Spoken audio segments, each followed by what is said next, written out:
Hey there, welcome to C&T Collectibles with special guest Henry. So we'll go THC Collectibles. Say hi, Henry.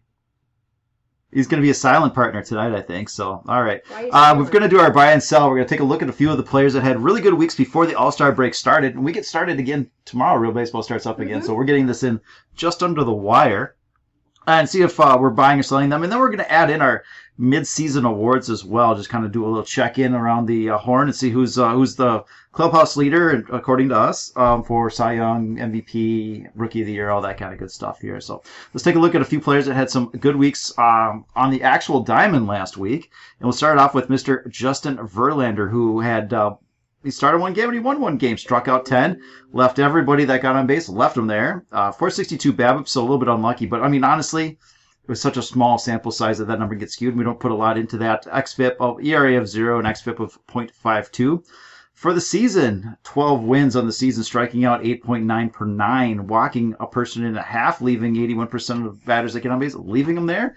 236 BABIP. He's just skillful in there. 189 average with an xBIP of 333. So we could look for that. We could look for that BABIP to rise, and I think the area would rise with it just a bit. But I don't think he cracks that 3 barrier by the end of the season. And since the ERA is at about 2 ERA on it's a sub 2 ERA on the on the halfway mark of the season. I mean, he's done pretty good this season. He's done terrific this season. You can make a case for Cy Young Award. And we'll take a look at that in our in the back half of this video. Does he make our the top part of our list here? So Maybe. There's not much to say about Justin Verlander. We don't have any witty comments or games to play or anything like that. We're just enjoying watching a Hall of Famer do his thing late into his career. This is what they do, and it's fun to watch here. So we'll have some fun with the rest of some of these other guys here. We'll start that off with Tristan McKenzie, who started a game, won a game, struck out 12. Everybody that got on base stayed there, and had an xFIP of about 1.6. So, but a 0 area, that's what really counts. Are they under the hood stuff? Who cares, right? He had a 0 area. That's what matters. On the season, he's 1-7, strikes out 8.5, walks about 2.5. Left on base, 83.3%, getting a little tad lucky, but not too bad. And that's where you could see that xFIP, that ERA rise to something closer to that expected fielding independent pitching, that 320 number. Yeah, probably one of his best weeks. Oh, yeah. The best week. It was a very good start. It was a very good start. So he's for the season, he's sporting that 17.5% strikeout to base on ball ratio. So very, very good stuff from Mr. McKenzie. Our question is, all right, blind reveal time. Tristan McKenzie. Just went over his stats. Would you like Tristan McKenzie, or would you like pitcher B, who has 8 wins on the season, strikes out 10.5 per 9, walks a little bit more than Tristan McKenzie, left on base similar, BABIP getting a little more neutral on that area. ERA a little bit higher, and his xFIP a little bit lower. So they've kind of factored in his regression. Tristan hasn't quite seen it yet, but who would you go for in this situation, Tristan McKenzie or pitcher B? More strikeouts per 9. But more BABIP. Yeah, that just means the league's caught up to him a bit more. Tristan McKenzie hasn't had, it has had a rough season. Besides hasn't been too great start, but otherwise it's been okay. So what do we think? Yeah, but Tristan McKenzie's probably most of those stats came. We're gonna keep this going here. Player A. So yeah, I'm gonna go for player B. Going for player B. All right, you are taking reigning Cy Young Award winner Robbie Ray. I don't think he's gonna win it again. No, he's not. But that's a heck of a comparison there, right? Mm-hmm. All right. Ramon Urias had himself a heck of a week here. 421 average, 3 home runs, 1450 OPS, 305 weighted runs created, and added 0.6 WAR to his season total, bringing him up to 1.4. Which is most of his WAR. Yeah, it was that week made up a lot of it there. 9 home runs on the season for the most part here, 255 average. So it was a heck of a week in the context of a kind of a mess season. But the Orioles are on an insane hot streak here. So they actually won 10 in a row leading into the All-Star break. They lost a couple, but they're 8-2 over their last 10 games. And this is more of a just the more you know. Orioles are the first team to win 10 straight in a season after losing over 100 games the previous year. So that's pretty good stuff there. They're still in the basement of the AL East, but they didn't win their 45th game until October of last year, and they've already put up that number. So they are improving. They're on the right track. Henry, do you think the Orioles are going to do good this season? Do you think they're going to make the playoffs? Here, let me help you. There you go. Oh, there you go. Make the playoffs. All right, Matt Carpenter last week hit 400, 3 home runs, 1683 OPS, added 0.6 WAR.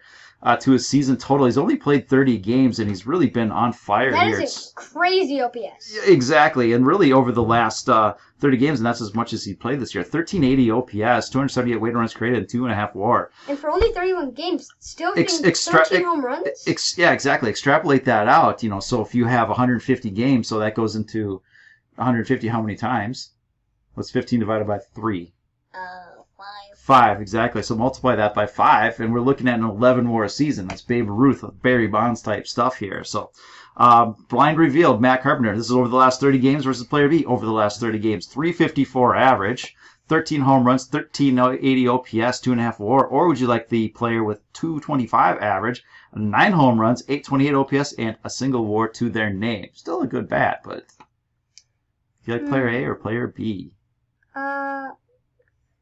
Matt Carpenter is leading in every single... So is that your guess then? I'm going to take Matt Carpenter. All right. Oh, and I forgot to put in the slide. Player B was actually Aaron Judge, his teammate. So the blind reveal is really blind because I'm not even going to show you who they were. Player A is Matt Carpenter. Player B is Aaron Judge, who's really cooled off since his amazing start.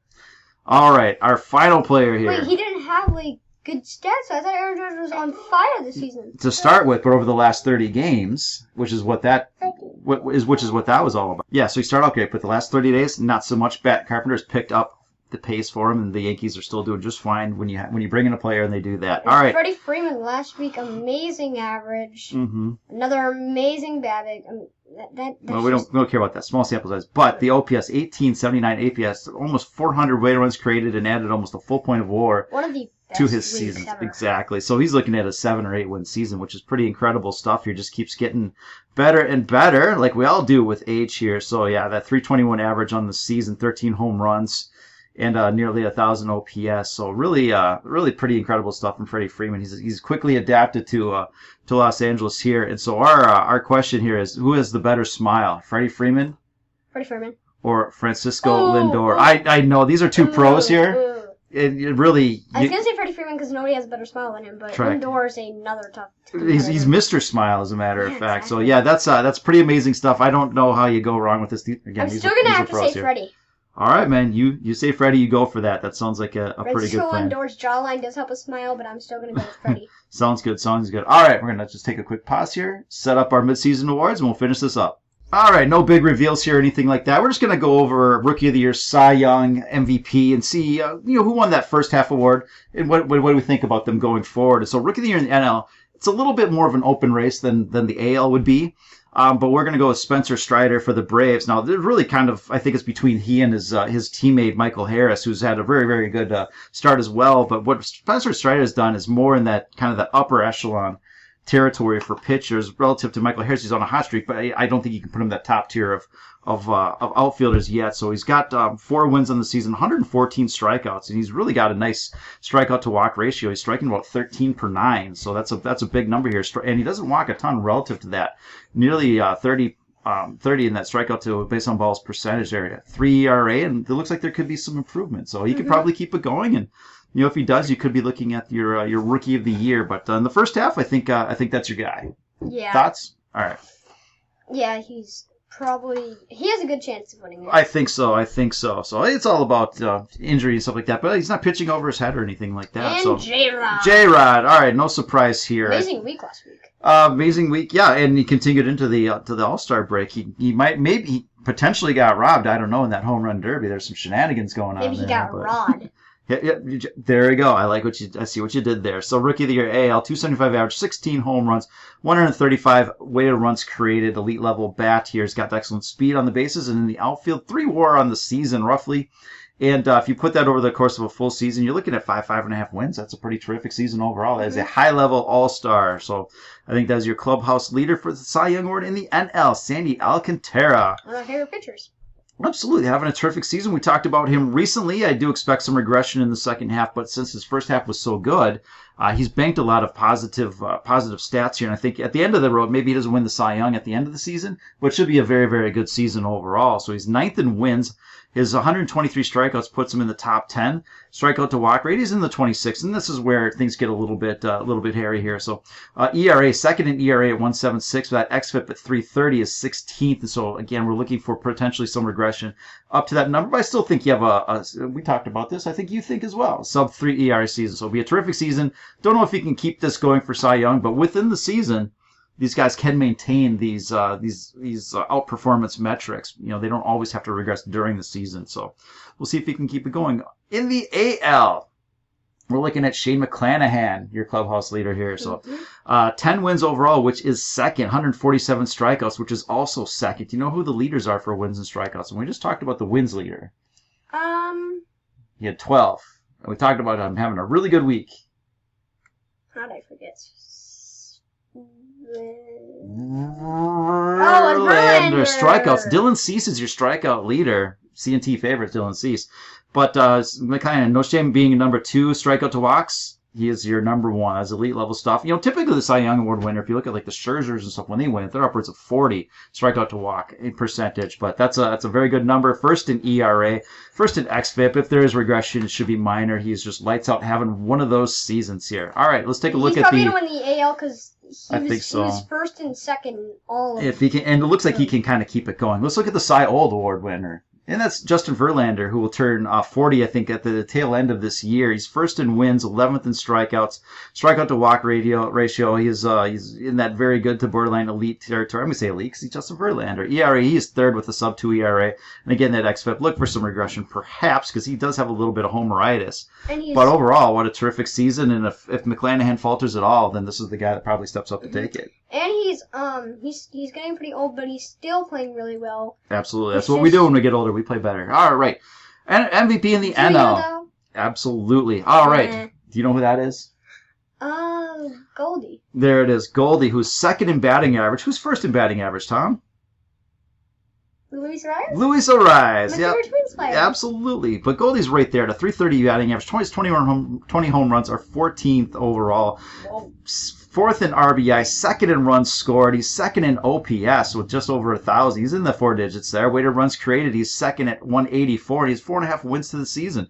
And I think the biggest thing is, I mean, obviously the numbers are there, but I think there's people that just want him to win it and really just put him solidly on that Hall of Fame path. We needed 2 or 3 years of Goldie being Goldie. He's doing more than Goldie in that Hall of Fame. If there's any question about it, if he gets that MVP, that breaks the tie right there. So yeah, I'm pulling for him to keep it going as well. Yeah, what a great season. He really deserves to get the MVP for this good of a season. Absolutely. If he can keep it going, he's got his teammate on his tail, and there's a few other guys that are in the mix. But I think if it's even close, I think Goldie's the guy that the writers will give it to. Yeah, he's only almost a 600 slugging. Yeah, exactly. There's only one better. Yeah, in the AL. Now, we could talk about Ohtani, who's having a very good season at the plate. His pitching has been even better than his hitting, really, especially over the last month. But he just got it, right? He just had it last year. I don't think he's doing enough. Last year was very, very special. What he's doing is great, but we've seen it. Is that enough to give it to him again? The background character, Alex Bregman. There it is. Breggy's capable, man. He's capable. But if you look at Aaron Judge, he's really fallen off over the past couple of months, and the person who's stepped up, whether or not he can keep it going, I don't know. But to this point, Yordan Alvarez would be my pick here. So 306 average, which is nothing to slot. You know, I think that's like 12th or something like that. But that's a good number for a power guy. Top 5 in home runs. 11, 12 in RBI and runs scored. But he's number 1 in OPS. He's number 1 in weighted runs created. And he's looking at that 7.5 win season, which is what you want out of an MVP. So if I thought it was maybe a couple slides ago, but somebody else had 197 weighted runs created. Or is that 187? Yeah, Goldie was just behind him. So yeah, so they might be tied. Yeah, so you can go with 184 for Goldie. Yeah, so. Okay, so it was 184. And that's why he was second, and Yordan was number 1. So yeah, thank you for fact checking me. I do screw these things up, but not this time. I nailed it. So all right, those are our picks. If you have something different, leave it in the comments. Okay. All right, watch, like, subscribe. Have a good night. Bye.